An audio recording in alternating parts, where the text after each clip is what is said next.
আসসালামু আলাইকুম। সবাই কেমন আছেন? আমি কোটা নিয়ে কিছু কথা বলতে চাই। যে বাংলাদেশে কোটা আন্দোলন নিয়ে এত কিছু হইতেছে, যারা আন্দোলন করতেছে তাদের রাইট আছে আন্দোলন করার। তো আমি এটাই বলতে চাই যে মুক্তিযোদ্ধা যারা আছেন ছিলেন, আহ, যারা মুক্তিযোদ্ধা করছেন, আবার যারা মুক্তিযোদ্ধা না করে নাম ছিল যাদের, তারও মুক্তিযোদ্ধা, আবার বেনামিও মুক্তিযোদ্ধার অভাব নেই। যাই হোক, যাদের নাম খাতায় লিস্টে উঠছে যেইভাবে হোক উঠছে, তারা সবাই মুক্তিযোদ্ধা। তাতে আমার কোনো সমস্যা না, বা জাতির কোনো সমস্যা নেই। জাতি সেটা নিয়ে মাথা ঘামায় না। তো এটা হলো বড় কথা, যেটা জাতি চায় কোটা কোটাটা সংস্কার করা। যে মুক্তিযোদ্ধার সন্তানেরা পাইছে, এটা তাদের অধিকার, এটা তারা পাবে, এটার জন্য কোনো দ্বিমত নাই। তবে তাই বলে তার নাতিরা পাইব, তার পুতিরা পাইব, এটা কেমনতর আইন, এটা কেমনতর হয়, এটা কেমন জানি উল্টাপাল্টা হয়ে যায়। আর যদি তারা পায়, তাহলে তার এই জাতির কোনো পড়ালেখা করার কোনো মূল্য নেই। কারণ মুক্তিযোদ্ধা তারা করছে ফ্রন্ট লাইনে থাইকা, তাদের নাম আছে তারা, কিন্তু যারা মুক্তিযোদ্ধা না করে মুক্তিযোদ্ধা থেকে বড় কিছু করছে দেশের জন্য, যারা এই মানুষগুলারে সাপোর্ট দিছে, মুক্তিযোদ্ধাদেরকে জায়গা দিছে, তাদেরকে ওই পাখানাদার বাহিনীর কাছ থেকে লুকায় রাখছে, তাদের খানা সরবরাহ করছে, অনেকভাবে সহযোগিতা করছে।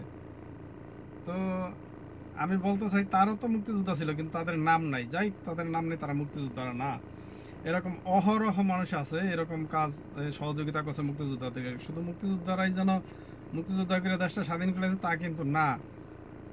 তারা ফ্রন্ট লাইনে ছিল, তাদেরকে সবার আগে রাখতে হবে। আর কত হইলো, যারা ফ্রন্ট লাইনে ছিল না, যারা এই বাড়িতে বাড়িতে জায়গা দিছে, এলাকায় এলাকায় জায়গা দিছে, তাদেরকে সহযোগিতা করছে, তারও কোথাও দিয়ে কম না। তারপর তাদের নাম নাই, তারা এখনো পর্যন্ত আর সেটার নিয়ে কেউ আবদারও করে না।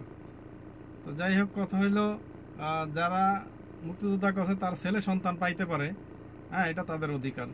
কিন্তু তাই বলে তার নাতিরা পাইবে, এটা কেমন তোর অধিকার? আজকে আমাদের ছেলে সন্তানরা কোথায় যাবে পড়ালেখা করিয়া?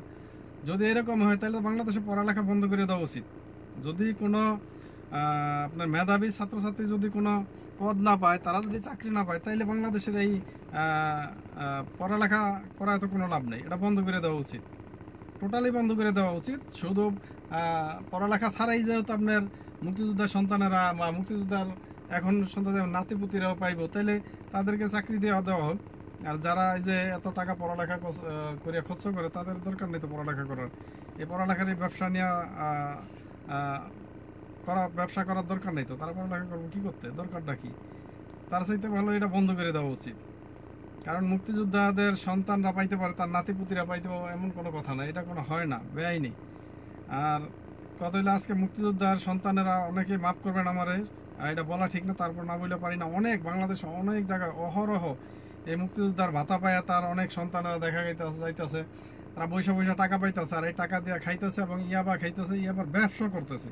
এরকম অহরহর কিন্তু বাংলাদেশে আছে, মাদক ব্যবসার সাথে তারা জড়িত। কারণ তারা মুক্তিযোদ্ধার সন্তান বলে তাদেরকে অনেকেই সম্মান করে, অনেকে কিছু বলে না, কিন্তু এগুলা বাংলাদেশে অনেক কিন্তু হইতেছে। তো আমি মাননীয় প্রধানমন্ত্রীর কাছে জানতে চাই না, জানতে চাই যে এই দেশের যদি আপনি শুধু এই তাদের জন্যই এই কোটা সারা জীবন রাখেন, তাইলে বাংলাদেশের সাধারণ মানুষের যারা আছে, আমাদের মতন গরিব ফ্যামিলি বা যারাই আছে মুক্তিযোদ্ধা ছাড়া, তাইলে তো তাদের পড়ালেখার কোনো দরকার নেই। খামাকে পড়ালেখা চ্যাপ্টারটা বন্ধ করে দেওয়াটাই সবচেয়ে ভালো, এটাই সবচেয়ে ভালো, উত্তম। কারণ কামলা দিয়ে খাইতে হবে সব জায়গায়, কামলা সরকারি চাকরি যেটা ওইটাও কামলা, আর খেতে খামারে যারা কৃষক তারও কামলা দেয়। হ্যাঁ, তো তাদের তো একটা অধিকার আছে। কৃষকের সন্তানরা যাদের যাদের পরিশ্রমের, যাদের ফসল ফলানো দিয়ে আমরা খাই, তাদের সন্তানরা যদি আজকে ভালো পড়ালেখা করে মেধাবী হয়ে তারা যদি চাকরি না পায়, তাহলে তারা এত টাকা খরচ করে কি বিষয়ের পড়ালেখা করাইব, দরকারটা কি? তো এই কোটা বন্ধ করেন, কোটা আজীবন কোটা রেখে বাংলাদেশের আর মুক্তিযোদ্ধাকে মুক্তিযোদ্ধা যারা আছে তাদেরকে অসম্মান করে না, তাদেরকে এটা অসম্মান করা হয়। এটা তাদেরকে অসম্মান করা হয়। তো আমি অনুরোধ করবো মাননীয় প্রধানমন্ত্রী, এটা দেশের সাথে জনগণের সাথে এটা বন্ধ করে দেন। এই কোটা, যেই কোনো কোটা আছে সব বন্ধ করে দেন, যারা মেধাবী তারা চাকরি পাক। তাইলে ঘুষ বাণিজ্য বাংলাদেশ থেকে বন্ধ হবে, ঘুষ বাণিজ্য বাংলাদেশে থাকবে না। লক্ষ লক্ষ টাকা ঘুষ দিব আর লক্ষ লক্ষ টাকা হারাম কামাই করবো, এটা থাকবে না। যদি আপনি এই কাজটা করেন, এটা বন্ধ করে দেন, কোটা বন্ধ করে দেন। তো সবাই ভালো থাকবেন। আমার এই ভিডিওতে যদি কারো কোনো মনে কষ্ট লেগে থাকে, সবার কাছে আমি ক্ষমা চেয়ে নিচ্ছি। ভালো থাকবেন। আসসালামু আলাইকুম।